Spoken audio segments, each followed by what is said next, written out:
Glória a Deus, queridos, louvado seja o nome do Senhor. Estaremos dando continuação ao estudo da Epístola de Tiago. Hoje nós vamos ver aí de forma bem reflexiva, não vamos demorar muito, capítulo 2, do 1 até o versículo 13. Amém? Então, nesse contexto aqui, o apóstolo Tiago vai nos levar a pensar e a refletir que a nossa salvação, ela não tem mérito, que a nossa salvação em Cristo, ela é demonstrada nas relações interpessoais e ela também é demonstrada por aquilo que eu falo, por aquilo que eu faço, tá? E isso haverá uma consequência se eu não estou fazendo e agindo como a própria palavra de Deus nos diz como é que nós devemos agir. Então tem muitas pessoas que se dizem ser salvos em Cristo, mas as suas atitudes falam o contrário de tudo isso. Então aqui no capítulo 2, Tiago vai abrir a nossa mente para que nós possamos entender qual é a atitude de um verdadeiro salvo em Cristo Jesus. Amém? Então eu quero que você pegue aí a sua Bíblia, para que a gente possa juntos nos deleitar nessa palavra tão maravilhosa que nos alimenta e que nos dá força para prosseguir em meio às dificuldades, às labutas da vida circunstanciais que enfrentamos diariamente. A palavra de Deus é o alimento cotidiano para nos manter inabaláveis diante dos ataques do inimigo das nossas almas.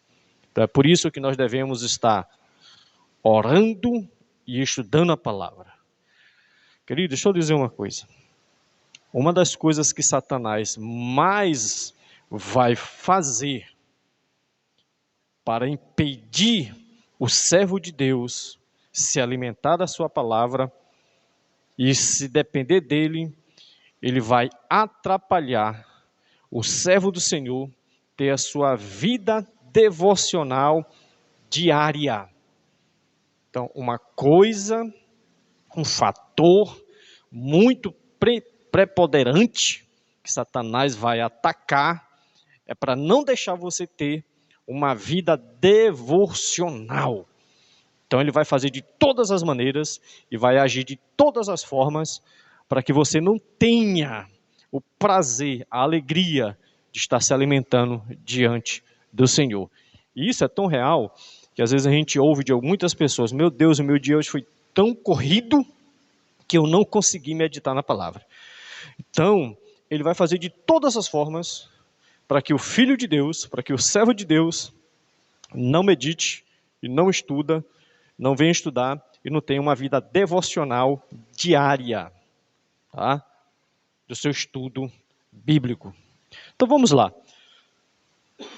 Capítulo 2 diz assim: meus irmãos, não tenhais a fé em nosso Senhor Jesus Cristo, Senhor da glória, em acepção de pessoas. Se, portanto, entrar na vossa sinagoga algum homem com anéis de ouro nos dedos, em trajos de luxo, e entrar também algum pobre andrajoso, e tratares com deferência o que tens os trajos de luxo, e lhe disser: tu assenta-te aqui em lugar de honra, e disser ao pobre: tu fica ali em pé, ou assenta-te aqui abaixo do estrado dos meus pés. Versículo 4 ele diz: não fizeste distinção entre vós mesmo, e não vos tornastes juízes tomados de perversos pensamentos. Então você percebe aqui logo no início, como Tiago está chamando a atenção da igreja da época e da igreja de hoje. Tá? Ele está dizendo aí logo no início: meus irmãos, não tenhais a fé em nosso Senhor Jesus Cristo, Senhor da glória, em acepção de pessoas. Querido, deixa eu dizer uma coisa. A fé que nós temos em Cristo, ela só é autêntica e reconhecida quando nós temos relacionamentos com os iguais e com os desiguais.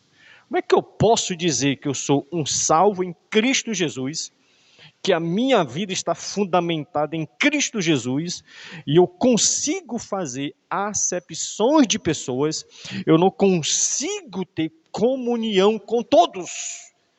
Como é que eu posso dizer que Cristo mora na minha vida e eu tenho certas atitudes ao ponto de estar deletando pessoas, porque são pessoas que não pensam como eu penso, são pessoas diferentes de mim, e nós dizemos que nós somos salvos em Cristo Jesus? Tiago está dizendo, como é que vocês podem dizer que tem a fé em Cristo, no nosso Senhor Jesus, e vocês fazem acepção de pessoas?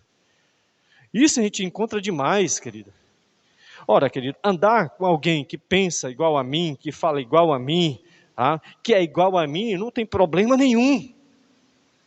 Tá? Nós só vamos ser reconhecido como verdadeiro cristão autêntico quando eu consigo andar com o bandista, quando eu consigo andar com o satanista, quando eu consigo andar com o feiticeiro. Pessoas que pensam diferente de mim, mas eu vou conseguir me relacionar com todos, sem me deixar influenciar por eles, mas sim ser um influenciador na vida dessas pessoas, porque o verdadeiro cristão, aonde ele chega, ele deixa a sua marca autêntica. Nós vemos lá no livro de Daniel, quando aqueles homens foram levados cativo para a Babilônia, e ali eles deixaram as marcas de um servo de Deus, onde eles influenciaram uma geração inteira, porque eles já tinham no seu coração o fundamento consolidado, que era o nosso Senhor e Redentor das nossas vidas. Então, querido, nós, se somos realmente de Cristo, não podemos fazer acepção de pessoas. E infelizmente, isso acontece na maioria das igrejas. Tá? Você pode fazer um teste aí na sua igreja. Entra uma pessoa maltrapilha na igreja para você ver. Muitos ficam até amedrontados, muitos olham com um olhar diferente, mas chega uma pessoa bem vestida, bem aparentada, tá? Bem cheia de tantos acessórios, todo mundo vai logo lá cumprimentar, leva logo uma cadeira para ele sentar, escolhe o melhor lugar para ele sentar, mas quando chega um pobre coitado, tá, que não tem tanto estereótipo a apresentar para as pessoas, todo mundo ridiculariza. E como é que nós podemos dizer que nós somos servos de Deus? Como é que nós podemos falar que nós somos filhos de Deus, se nós mesmos agimos com acepção de pessoas? Analise se a tua vida está fundamentada em Cristo Jesus, querido. Analisa. Veja se você realmente é um cristão genuíno que glorifica o nome de Jesus.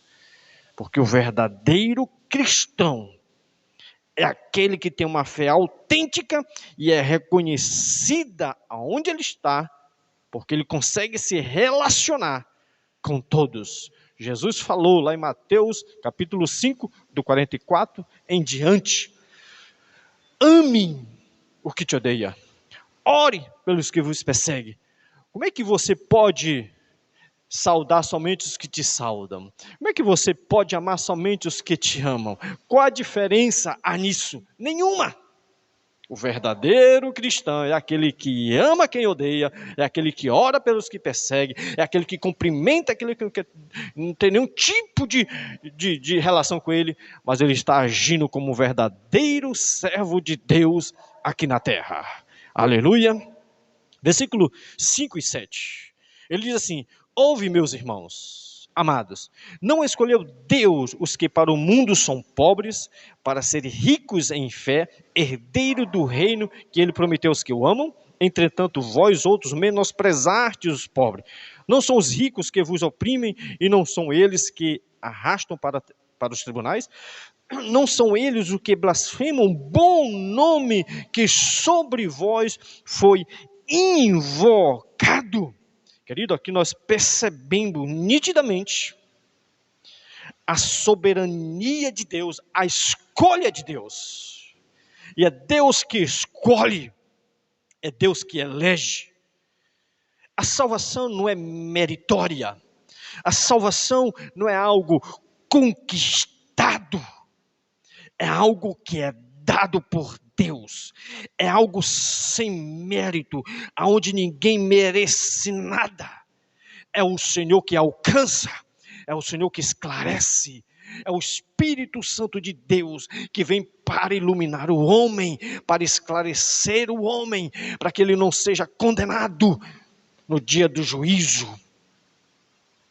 Então aqui nós percebemos que o Tiago está dizendo que é Deus que faz escolha, é Deus que elege pessoas para a sua glória. Mas a gente percebe que às vezes tem muitos pobres orgulhosos no nosso meio. Tá? Pessoas que não são simples como o nosso mestre é simples. Mas aqui nós percebemos do versículo 5 ao 7, onde Tiago está relatando, falando que é Deus que escolhe. E Deus fala isso aqui para alegrar os corações daquelas pessoas que estavam sendo maltratadas pelas pessoas mais abastadas da época. Porque se nós formos analisar lá na carta de 1 Timóteo, do capítulo 6, do versículo 9 em diante, o autor vai dizer lá que o amor ao dinheiro faz com que muitos se afastam da presença de Deus e se intrometem em muitos sofrimentos, porque se deixaram se levar pelas posses, por coisas que são temporais, que não são eternas. Mas Deus está dizendo aqui que Deus escolheu essas pessoas porque Ele os amou, que fala da soberania de Deus, para tirar todo o mérito humano, para que as pessoas não venham dizer que foi Ele que escolheram a Deus, mas é Deus que escolhe, é Deus que elege. Para com essa tua meninice dizendo que é você que decidiu escolher a Deus. Deus fala ao nosso coração, Deus nos quebranta para nós reconhecermos o quanto nós somos tão limitados e sem mérito nenhum. E Ele vem para garantir em nós o selo da salvação, para que o nome dEle venha a ser glorificado. Agora do versículo 8 até o 11, olha o que ele diz. Se vós, contudo, observais a lei régia segundo a Escritura, olha o que ele está dizendo aí, escute.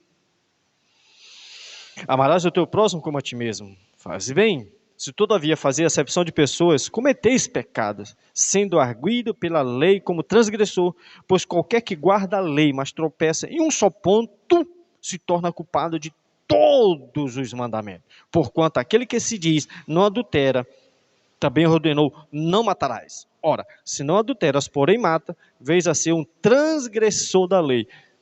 Entenda uma coisa, você percebe que Tiago, desde o princípio, Tiago está falando sobre irmãos que estavam fazendo acepções de outros irmãos por causa de uma posição elevada que alguns tinham, e por causa disso estavam menosprezando as pessoas. E Tiago está dizendo, já que vocês conhecem as Escrituras, já que vocês são conhecedor da palavra, e a palavra diz que nós devemos amar o nosso próximo como a nós mesmos, e vocês estão desprezando o próximo, onde vocês dizem que não pode adulterar, mas vocês estão matando, onde vocês dizem que não podem matar, mas vocês estão adulterando, assim pois, se vocês conhecem a lei, mas vocês escorregam em um ponto, então vocês são transgressor de toda a lei.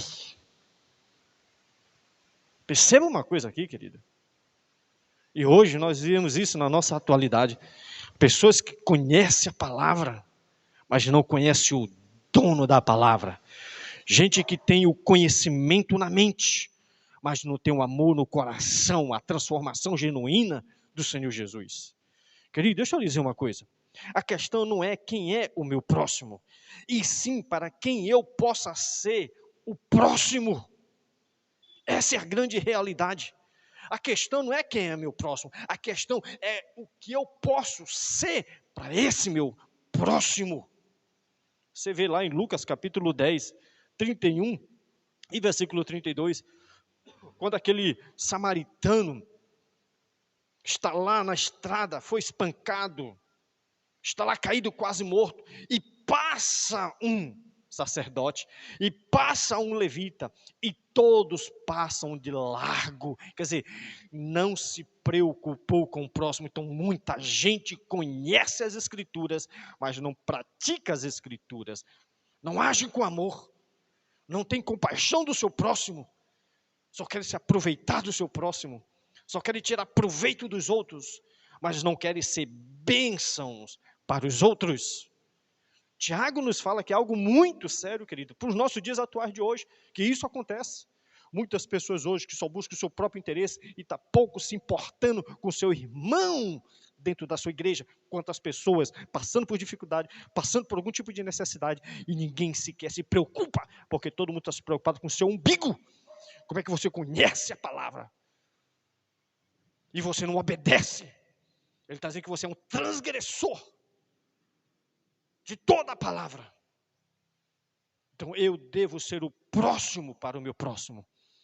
Eu devo me colocar no lugar do meu próximo, até superior a mim, como está em Filipenses 2, versículo 4. Eu tenho que colocar o meu próximo superior a mim. E muitos de nós às vezes não agimos dessa forma. Só pensamos em nós, somos egoístas. Mas a palavra de Deus nos ensina que nós devemos amar o nosso próximo. Jesus, com a sua vinda, ele diz: ama o próximo como eu vos amei. É dessa forma que o cristão hoje deve agir. Amar o seu próximo como Jesus amou. Jesus amou as piores pessoas dessa terra. Morreu por essas pessoas para dar a garantia da salvação para todo aquele que nele crê, não pereça, mas tenha vida eterna. Para concluir, querida, do versículo 12 ao 13, ele diz assim: falai de tal maneira e de tal maneira procedei, como aqueles que hão de ser julgados pela lei da liberdade. Porque o juiz é sem misericórdia para com aquele que não usou de misericórdia. A misericórdia triunfa sobre o triunfo, sobre o juízo. A misericórdia triunfa sobre o juízo. Querido, nós vamos aprender aqui algo bastante interessante, que a nossa fé será julgada no dia do juízo. A nossa fé será julgada no dia do juízo de 3 formas. Primeiro, pela palavra, pelos atos e pelas atitudes. Porque ele está dizendo aqui: falai de tal maneira. Olha o que diz Mateus 5. Mateus capítulo 5, versículo 21 até o 26. Olha o que diz: ouviste que foi dito aos antigos: não matarás, e quem matar estará sujeito a julgamento. Eu, porém, vos digo que todo aquele que, sem motivo, se irá contra o seu irmão, estará sujeito a julgamento. E quem proferir um insulto a seu irmão estará sujeito a julgamento no tribunal. E quem lhe chamar tolo estará sujeito ao inferno de fogo. Se, pois, ao trazeres ao altar a tua oferta, e ali lembrar de que teu irmão tem alguma coisa contra ti, deixa perante o altar a tua oferta, vai primeiramente reconciliar-se com teu irmão, e então voltará e faz a tua oferta. Entra em acordo sem demora com o teu adversário, enquanto estás com ele a caminho, para que o adversário não te entregue ao juiz, e o juiz ao oficial de justiça, e seja recolhido à prisão. Em verdade te digo, que não sairá dali, enquanto não pagares o último centavo. Perceba? Aqui ele está dizendo questão de palavras. Nós seremos julgados por aquilo que nós falamos. E quantas pessoas aí, querido? Quantas pessoas têm ferido e magoado pessoas? E ele está dizendo, se você fez alguma coisa para alguém, antes de você vir para trazer a tua oferta ao altar do Senhor, vai te reconciliar, porque você não se reconciliando, você será condenado pelas tuas palavras. Será levado ao tribunal do grande juízo. E às vezes tem muitas pessoas que não estão levando isso muito a sério. Estão brincando. Estão brincando. E isso é triste. Olha o que diz lá em Mateus, capítulo 7. Versículo 1 ao 5 diz assim: não julgueis para que não sejais julgados, pois com o critério que julgardes serás julgado, e com a medida com que tiverdes medido, vos também medirão. Porque vês tu argueiro no olho do teu irmão, porém não reparas as traves que estão no teu próprio olho? Ou como dirás ao teu irmão, deixa-me tirar o argueiro do teu olho, quando terás a trave no teu? Hipócrita, tira primeiro a trave do teu olho, e então verás claramente para tirar o argueiro do teu olho. Quantas pessoas só conseguem ver os erros dos outros e não conseguem ver os seus? Quantas pessoas gostam de acusar e esquece que serão acusados também no grande dia, por causa das tuas palavras que você proferiu contra alguém. E isso é lamentável, querido. Triste, mas é uma verdade absoluta.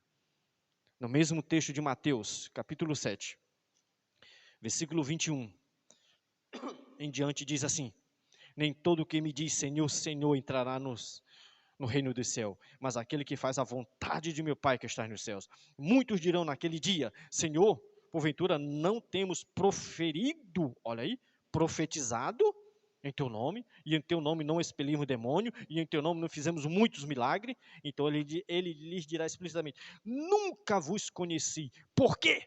Porque falava e não vivia o que falava. Quantas pessoas estão vivendo dessa forma? Por isso que ele está dizendo aqui: falai de tal maneira, e de tal maneira tenha procedimento, que são os atos. E o que ele está dizendo aí, querido, é o segunda verdade. Primeiro eu tenho que andar na verdade, falar o que eu vivo. E segundo, de tal maneira procedei como aqueles que hão de ser julgados pela lei da liberdade. Olha o que diz aí em Colossenses, capítulo 3, para você ter a compreensão do que Deus está querendo nos dizer. Versículo 22 até o 25. Servos, obedecei em tudo o vosso Senhor, segundo a carne, não servindo apenas sobre vigilância, visando tão somente agradar a homens, mas em singeleza de coração, temendo ao Senhor. Tudo quando fizerdes, fazer de todo o coração, como para o Senhor e não para os homens, ciente de que recebereis do Senhor a recompensa da herança.